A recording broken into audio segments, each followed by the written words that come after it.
Hello everyone, আসসালামু আলাইকুম। আশা করি সবাই ভালো আছেন, আমিও ভালো আছি।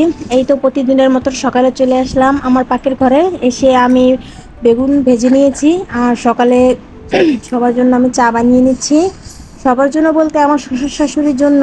আমরা সকালে কেউ চা খাই না, আমার চা খাওয়া হয় বিকেল থেকে। আর এখন আমি তাদের জন্য দুজনের জন্য 2 কাপ চা বানিয়ে নিচ্ছি। এই তো আমার চা বানানো হয়ে গেছে। এখন আমি তাদের দিয়ে আসবো চা। আর এদিকে আমি আলু সিদ্ধ করে নিয়েছিলাম, এখন আলু ভর্তাটা আমি বাগার দিয়ে নিব।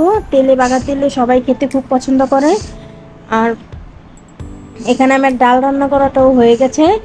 এখন আমি ডালটা নামিয়ে নেব ধনিয়া পাতা দিয়ে। আর গতকালকে গরুর গোশত কিছুটা বেঁচে ছিল, এগুলো আমি এখন গরম করে নিচ্ছি। এই তো আমাদের সকালের নাস্তা খাওয়া হয়ে গেছে। এখন দুপুরের জন্য আমি পেঁয়াজ, টমেটো, ধনিয়া পাতা, মরিচ, রসুন এগুলো কেটে নিয়েছি। আর এদিকে আমার শাশুড়ি ছোট চিংড়ি মাছগুলো বেছে নিতেছে। আমি পাঁচমিশালি মাছ রান্না করব, এই জন্য আমি এখানে আলু বেগুন কেটে নিয়েছি। এই তো গুঁড়া মাছ পাঁচমিশালি, এগুলো আমি হাতে মেখে রান্না করব।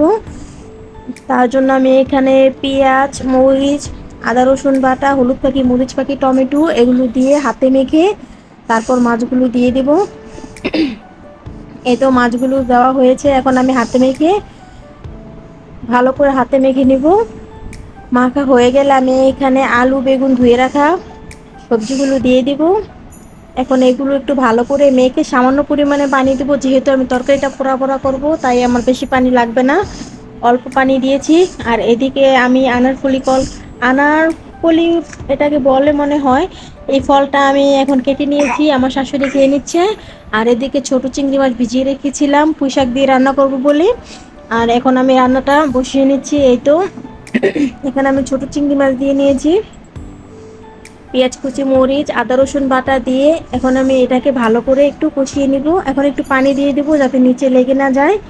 এখন 2 চামচ হলুদ ফাঁকি, মরিচ ফাঁকি, লবণ দিয়ে একটু ভালো করে কষিয়ে নিয়ে তারপর আমি এখানে পুঁই শাকগুলো দিয়ে দেব। এই তো আমার কষানো হচ্ছে, এখন আমি পুঁই শাকগুলো দিয়ে দেব।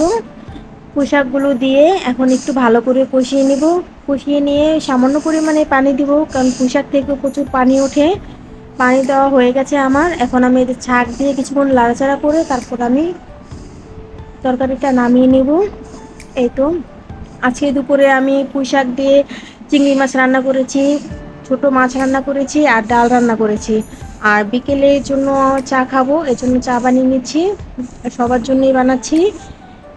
এই তো আমার চা বানানোটা হয়ে গেছে, এখন আমি কাপে রেখে দেবো, ঢেলে দিব।